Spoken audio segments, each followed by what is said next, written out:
اور اس کے بعد پھر انہوں نے بلوچستان خیبر پختونخوا میں جو اس وقت سیکیورٹی کے مسائل ہیں اور جس طریقے سے کے پی میں آپ کو پتہ ہے کہ بہت پولیس کی طرف سے امپورٹنٹ چیزیں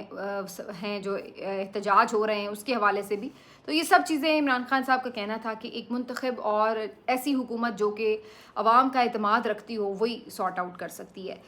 یہ سب باتیں عمران خان صاحب نے کی ہیں جی آج بھی، اور اس کے علاوہ جو باقی نارمل جو باتیں وہ پہلے ہمیشہ کرتے رہتے ہیں وہی انہوں نے اس کو بھی ریپیٹ کیا۔ آج کے روز خاص طور پر سینیٹر علی ظفر صاحب نے جو سینٹ کے اندر ایک بات کی ہے اس کو کافی امپورٹنس ملی ہے، کیونکہ علیمہ خان صاحبہ نے بھی ایک دن پہلے یہ بات کی تھی، لیکن علیمہ خان صاحبہ چونکہ اس سے پہلے بھی اس طرح کی بات بار بار کر چکی ہیں کہ ان کی جان کو خطرہ ہے، انہیں مارنے کی کوشش کی جا سکتی ہے، تو بہت سے لوگوں کا یہ خیال ہوتا ہے کہ وہ ہر کچھ عرصے بعد ان کے خدشات ہوتے ہیں تو وہ اس کو بتا دیتی ہیں، لیکن اس دفعہ علی ظفر صاحب جو قدرے پی ٹی آئی میں ایک محتاط انسان سمجھے جاتے ہیں، انہوں نے یہ بات کی ہے اور سینٹ کے فلور پہ کی ہے کہ عمران خان صاحب کو تھریٹس ملے ہیں، تو یہ چیز عمران خان صاحب نے ان کو بتائی ہے بقول ان کے، تو یہ ایک بہرحال امپورٹنٹ ایشو ہے۔ ظاہر ہے کہ اس کے اوپر پھر جو پی ٹی آئی کے لوگ ہیں وہ کافی ایموشنل بھی ہو جاتے ہیں اور کافی کنسرن ہو جاتے ہیں، تو یہ اس لحاظ سے جو ہے وہ کافی صورتحال پھر سے ایک دم اٹھی اور بات چیت اس پہ شروع ہو گئی، لیکن میں ہمیشہ اس بات پہ کہتی ہوں کہ میرا نہیں خیال ہے کہ ریاست اتنی بڑی بے وقوفی کرے کہ عمران خان صاحب کی جان کو کوئی خطرہ ہو، کیونکہ اس وقت سب کو پتہ ہے کہ وہ ریاست کی کسٹڈی میں ہے، تو میرا نہیں خیال ہے کہ وہ اس طریقے سے کوئی ان کی جان کی حفاظت کو یقینی بنائے گی ریاست۔ اچھا جی، اس کے علاوہ جو آج امپورٹنٹ بات تھی، سلمان اکرم راجہ صاحب بھی آج جیل کے باہر آئے تو انہوں نے بھی بڑی شعلہ بیاں قسم کی گفتگو کی، انہوں نے پھر سے اس بات کا ذکر کیا ہے کہ جی ایک آئینی ترمیم کے لیے جس طریقے سے ہمارے ایم این ایز کو اٹھایا جا رہا ہے، 2-3 دن پہلے ایک ایم این اے کے فیملی ممبرز کو اٹھایا گیا، اور جب یہ شور مچا اس کے اوپر تو اس کے بعد یہ ہوا کہ فیملی تو واپس آ گئی لیکن ایم این اے غائب ہو گئے، تو اس کے بعد سے اب ایم این اے جو ہے وہ رابطے میں نہیں ہے کسی کے ساتھ۔ اسی طریقے سے جو اور بہت سارے جو ایم این ایز ہیں وہ بھی یہ شکایت کر رہے ہیں کہ ان کے اوپر دباؤ ڈالا جا رہا ہے، کسی کے ساتھ کوئی معاملہ ہے، کسی کے ساتھ کوئی معاملہ ہے، تو سلمان اکرم راجہ نے بڑا کیٹیگوریکلی کہا جی کہ آپ جتنا مرضی دباؤ ڈال لیں، ہم ہر لحاظ سے تیار ہیں، گرفتار کرنا ہے گرفتار کر لیں، جیل ہمارا کیا انتظار کرے گی، ہم جیل کا انتظار کر رہے ہیں۔ تو انہوں نے کہا کہ اب ہم کشتیاں جلا چکے ہیں اور ہم اس آئین کی سربلندی کے لیے کھڑے ہیں آپ کے سامنے۔ دوسرا سلمان اکرم راجہ نے ایک اور اناؤنسمنٹ کی اس موقع پہ کہ جو جمعے کے دن کا احتجاج تھا پی ٹی آئی نے پلان کر رکھا تھا وہ فی الحال مؤخر کیا جا رہا ہے۔ اس کی وجہ انہوں نے کہی کہ فی الحال ہم سمجھتے ہیں کہ ہم حکومت کو ایک اور موقع دے رہے ہیں کہ وہ یہ چیزوں کو تھوڑا سا نارملائز کر دے وہ، لیکن اس میں کچھ خبر یہ بھی ہے کہ بیسکلی آپ کو پتہ ہے کہ لاہور کا ایک جلسہ جو ہے وہ پی ٹی آئی نے پلان کر رکھا ہے، 21 یا 22 ستمبر دونوں میں سے کوئی ایک ڈیٹ ہے، اور اس وجہ سے پی ٹی آئی کو اب یہ ایک احساس ہے کہ اگر یہ جمعے کے دن باہر نکلے احتجاج کے لیے اور پنجاب میں بھی نکلیں گے اور لاہور میں بھی نکلیں گے تو اس صورت میں ایک کریک ڈاؤن ہو سکتا ہے، اس کریک ڈاؤن کے نتیجے میں مختلف جو صوبائی عہدیداران ہیں، لاہور کے عہدیداران ہیں، ورکرز ہیں، ان کو پکڑ کے یہ پھر جیلوں میں بند کر دیں گے، تو جس سے ہوتا یہ ہے کہ پھر تنظیمی طور پر جلسہ جو ہے وہ کافی بدنظمی کا شکار ہو جاتا ہے۔ تو انہوں نے یہ کہا ہے کہ جو ہمارا مین ایونٹ ہے وہ لاہور کا چونکہ جلسہ ہے تو اس کے لیے اپنی انرجیز کو اور ورک پاور کو اور مین پاور کو جو ہے وہ سنبھال کے رکھا جائے، تو اس وجہ سے انہوں نے یہ پلان کیا کہ فی الحال ہم جمعے کا جو احتجاج ہے اس کو نہ کریں، اور اب جو ہمارا اگلا مرحلہ ہو وہ پھر ہم لاہور میں ایک جلسے کی صورت میں کریں، تو اب اس کے لیے بیسکلی فوکس رکھ کر انہوں نے اس احتجاج کو مؤخر کیا ہے۔ بادی النظر میں میرے خیال ہے یہ بہتر اسٹریٹجی ہے، ویسے تو اس کو بہت سے لوگ تنقید بھی کرتے ہیں کہ جی یہ پہلے اناؤنس کرتے ہیں پھر ملتوی کر دیتے ہیں، لیکن اس کانٹیکس میں اگر آپ اس کو دیکھیں کہ واقعی اگر انہوں نے باہر نکلنا ہے تو پھر آپ کو پتہ ہے کہ جو ہوتی ہے صورتحال تو پھر اس میں بلا وجہ بہت سارے جو ان کے ورکرز ہیں وہ اریسٹ بھی ہوں گے اور جس سے جو جلسہ ہے وہ متاثر ہو سکتا ہے، تو اس کانٹیکس میں بھی اس احتجاج کو فی الحال مؤخر کیا گیا ہے۔ جہاں یہ سب چیزیں ہو رہی ہیں وہیں پر ایک اور جو بڑی امپورٹنٹ بات ہے جی وہ اس لحاظ سے ہے کہ کے پی میں ایک دفعہ پھر سے گورنر راج کے لیے بازگشت ہو رہی ہے، اور کل بھی یہ خبریں آ رہی تھیں، میں نے آپ کو بتایا اس کے اوپر کہ میرے نزدیک قانونی طور پر بھی اس میں حکومت کے لیے شاید آپشن نہیں ہے کہ اس کو لگائے، لیکن اگر یہ کوئی, چونکہ قانونی کام تو کوئی یہ کرتا نہیں ہے, غیر قانونی کام یہ بڑے شوق سے اور سینہ چوڑا کر کے کرتے ہیں, تو زبردستی اگر یہ کوئی ایسی چیز مسلط کرتے ہیں تو میری نظر میں اس کا بہت برا ریاکشن آئے گا, اور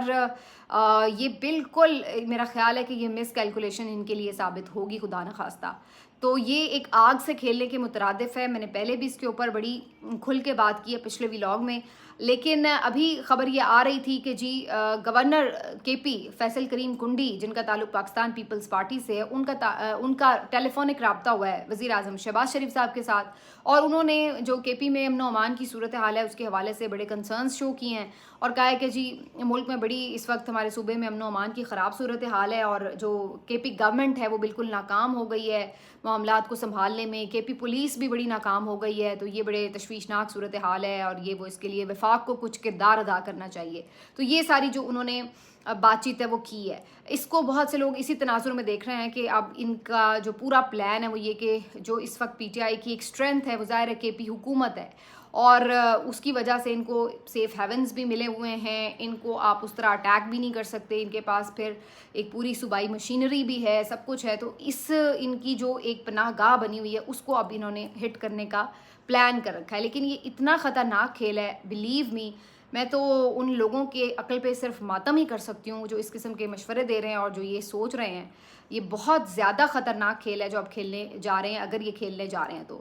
اب یہ نہیں پتا کہ یہ صرف پی ٹی آئی کو انڈر پریشر کرنے کے لیے یہ کر رہے ہیں تاکہ ان کو تھوڑا سا بیک فٹ پہ دھکیلا جائے, کیونکہ ابھی 2 دن سے تو ہم دیکھ رہے ہیں پی ٹی آئی جو باہر نکل کے چھکر مار رہی ہے,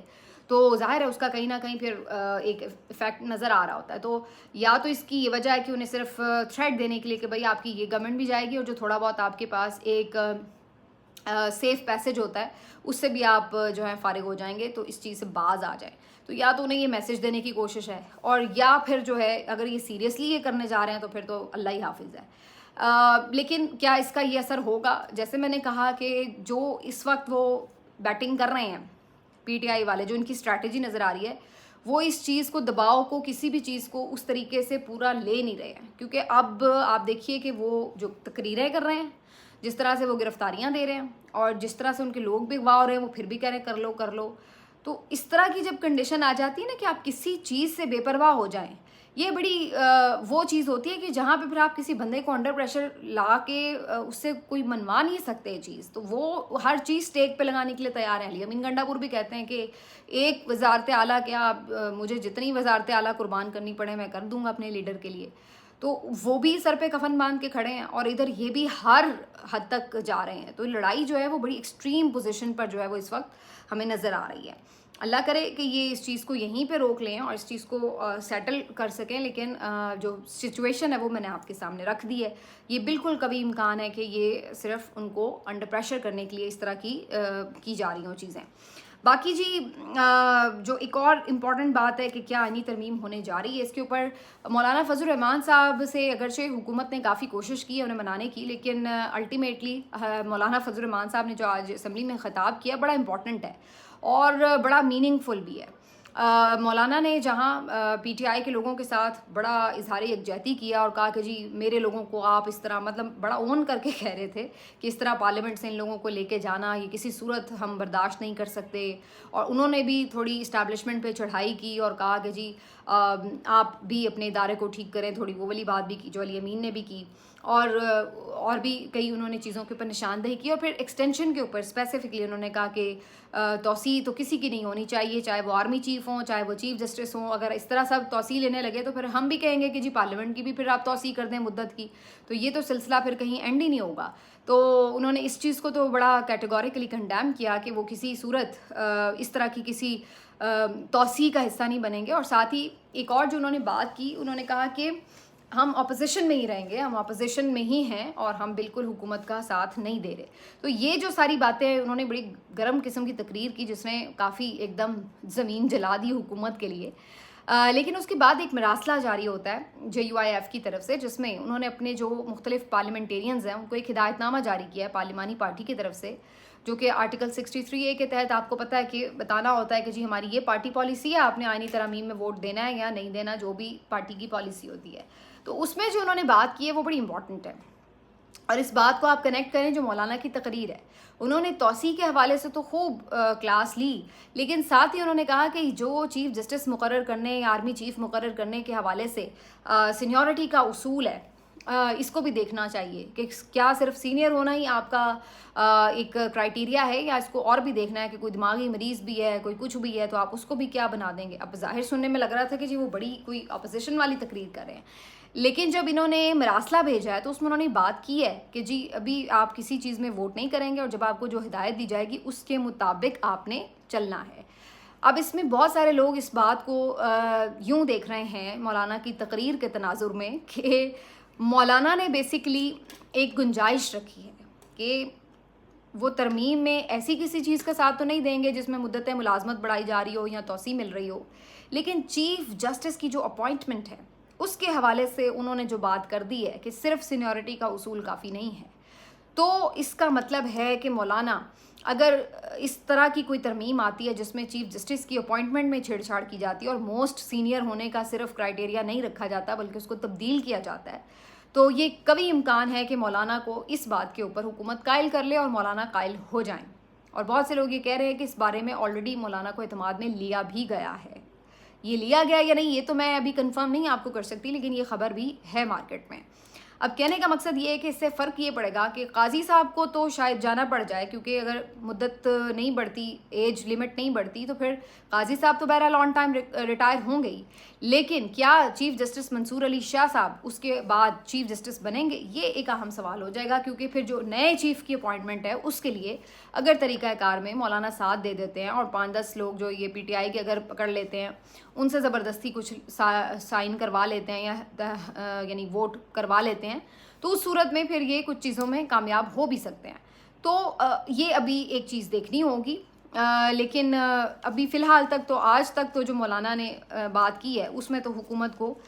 مایوسی ہوئی ہے اور اس میں انہوں نے کوئی خاص ان کا ساتھ نہیں دیا. اس کے علاوہ جی آپ کو بتا دیں کہ جی آج پھر ایک چلے ہوئے کارتوس کو آزمایا گیا اور عائشہ گل علیہ کو آج میدان میں اتارا گیا، جو کہ عمران خان اور پی ٹی آئی کی بہت ظاہر تنقید کر رہی تھی، لیکن پاک فوج کی بڑی حمایت کر رہی تھی. اچھی بات ہے، پاک فوج کی حمایت ہونی چاہیے، لیکن بات پھر وہی آ جا کے نئی بات ان کے لیے بھی کچھ نہیں تھی کرنے کے لیے، لیکن وہی پرانی گھسی پٹی باتوں کے ساتھ ان کو ایئر ٹائم بھی مل گیا اور وہ دوبارہ سے آ گئی. لیکن ایسی کسی پریس کانفرنس کا نہ پہلے فرق پڑا ہے نہ اب فرق پڑا ہے، اور معلوم نہیں کہ یہ کہاں سے آئیڈیا تھا کہ بھائی ان کو دوبارہ سے ٹرائی کر لیا جائے، یا وہ خود اپنے طور پر انہوں نے کیا، جو بھی تھا. لیکن بہرحال یہ بھی آج ایک کام ہوا. اس کے بعد جی ایاز صادق صاحب نے بھی یہ جو معاملہ تھا پارلیمنٹیرینز کا جو گرفتاری ہونی تھی وہ اس کے اوپر 2 اپڈیٹس ہیں. ایک تو یہ کہ جو آج انہوں نے جسمانی ریمانڈ کو چیلنج کیا تھا اس میں کامیابی ملی ہے پی ٹی آئی کو اور ان کا جسمانی ریمانڈ ختم کر دیا گیا ہے. اب یہ لوگ جوڈیشل ریمانڈ پہ ہوں گے تو یہ ضمانت بھی اپلائی کر سکیں گے. ایک دوسرا یہ کہ یہ پروڈکشن آرڈرز پر چونکہ آئے ہوئے تھے آج پارلیمنٹ میں، پولیس کے حصار میں تقریریں وغیرہ کی ہیں، بہت زبردست کی ہیں، شیخ وقاص اکرم نے بھی، شیر افضل مروت نے بھی، اور پھر اس کے بعد ان کو دوبارہ پولیس بھی لے گئی ہے. لیکن یہ جو ساری ایکسرسائز ہوئی ہے اور جس طرح سے سینٹ نے بھی اس کے اوپر ایک مذمت کی ہے اور متفقہ طور پر قرارداد منظور کرتے ہوئے یہ ڈیمانڈ کی ہے کہ جو یہ واقعہ پیش آیا اس کی تحقیقات بھی کی جائیں اور ذمہ داران کا تعین کر کے ان کے خلاف کارروائی کی جائے. تو یہ سینٹ کی طرف سے اب جو ہے وہ ایک قرارداد یا متفقہ مطالبہ جو ہے وہ منظور ہوا ہے. تو اس کے بعد کافی پریشر بھی آ رہا ہے حکومت کے اوپر اس چیز کے لیے. تو ایاز صادق صاحب جو کہ اسپیکر ہے قومی اسمبلی کے، انہوں نے اس کے اوپر آج کہا کہ جی میں جتنی تنقید میرے اوپر ہو رہی ہے یا میرے کردار کے اوپر شک کیا جا رہا ہے، مجھے ملوث سمجھا جا رہا ہے، تو مجھے بھی جا کے سوچنا پڑے گا کہ میں کیا اس سیٹ پہ بیٹھوں یا نہ بیٹھوں. تو ہم تو یہ سمجھتے ہیں کہ چونکہ آپ سب کی ایک پوری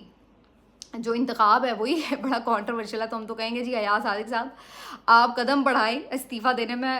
سب آپ کے ساتھ ہیں، بالکل ٹینشن نہ لیں. لیکن حقیقت یہ کہ یہ صرف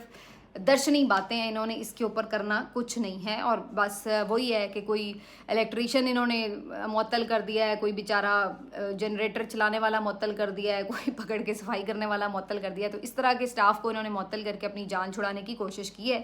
لیکن اس بات میں جو آئی جی صاحب کی بات تھی اس میں بڑا وزن تھا کہ جی اسپیکر کے اسمبلی کے جو علم میں لائے بغیر ہم اس طرح کا کوئی کام کر ہی نہیں سکتے تھے. تو یہ بھی انہوں نے آج اس کے اوپر بات کی. آخر میں صرف میں ایک چیز آپ کو اور بتا دوں کہ آج آئی جی کے پی نے بھی ایک اسٹیٹمنٹ دیا ہے اور ان سے اس بارے میں پوچھا گیا تھا کہ بھائی یہ جو پولیس کا ایشو ہے فوج کے ساتھ اور مختلف صوبوں میں صوبے کے اضلاع میں پولیس جو ہے وہ سراپا احتجاج ہے تو اس پہ کیا ہے. تو انہوں نے کہا کہ دیکھیے ہر جگہ پہ ہمارے لوگ اور جو سیکورٹی ادارے ہیں وہ دہشت گردوں سے نمٹ رہے ہیں. کچھ جگہوں پہ ہمیں واقعی ان کی بڑی ضرورت بھی ہے, انٹیلیجنس کی بھی ضرورت ہے, اور کچھ جگہوں پہ جو ہے یہ پولیس والوں نے اپنے ریزرویشنز کا بھی اظہار کیا. لیکن انہوں نے ایک بات بڑی کیٹیگوریکلی کہی ہے کہ جی یہ ایک میوچل کوآرڈینیشن سے ہی ہوگا اور اس میں ہمیں فوج کی ضرورت رہے گی, ان کی تعاون کے بغیر ممکن نہیں ہوگا. تو میرا خیال ہے اس پہ بہت سے لوگ یہ پلے اپ کر رہے تھے کہ جی آئی جی جو ہیں وہ بیسکلی وفاق کی جو نمائندگی کر رہے ہیں اور وہ بات نہیں کر رہے جو صوبہ کہہ رہا ہے. لیکن میرے خیال میں جو انٹیلیجنس شیئرنگ ہے یا یہ وہ, اگر آپ یہ کہیں کہ جو وہ بالکل ہی اس سے کسی طرح انٹیلیجنس ایجنسیز سے آپ رابطہ ہی نہ ہو اور جی بالکل ہی آپ صوبے کو اس طرح چھوڑ دیں, تو یہ تو ویسے پریکٹیکلی بھی ممکن نہیں ہے. تو بہرحال انٹیلیجنس ایجنسیز تو کہیں بھی پورے ملک میں ہونی چاہیے, ان کی انٹیلیجنس ہوتی ہے اور وہ ظاہر ہے کہ اس کو ٹارگیٹڈ کارروائی کرنی ہے. باقی یہ جو پولیس ہے ان کے کیا ریزرویشنز ہیں ان کو بہرحال ایڈریس کر کے سن کے دیکھا جا سکتا ہے. تو یہ ایک اس کے اوپر ہے. آج علی امین گنڈا پور صاحب نے جو افغان جنرل کونسل ہیں ان سے آج ملاقات کی ہے اور یہ انہوں نے کل اندیا بھی دیا تھا کہ میں خود بھی بات کروں گا. وہ بات کس نوعیت کی ہوئی ہے ابھی اس بارے میں تو زیادہ تفصیلات سامنے نہیں آئیں, لیکن بہرحال انہوں نے یہ ملاقات ایک اہم کر لی ہے. ملتے ہیں آپ سے اگلے ویلاگ میں, اپنا خیال رکھیے, اللہ حافظ.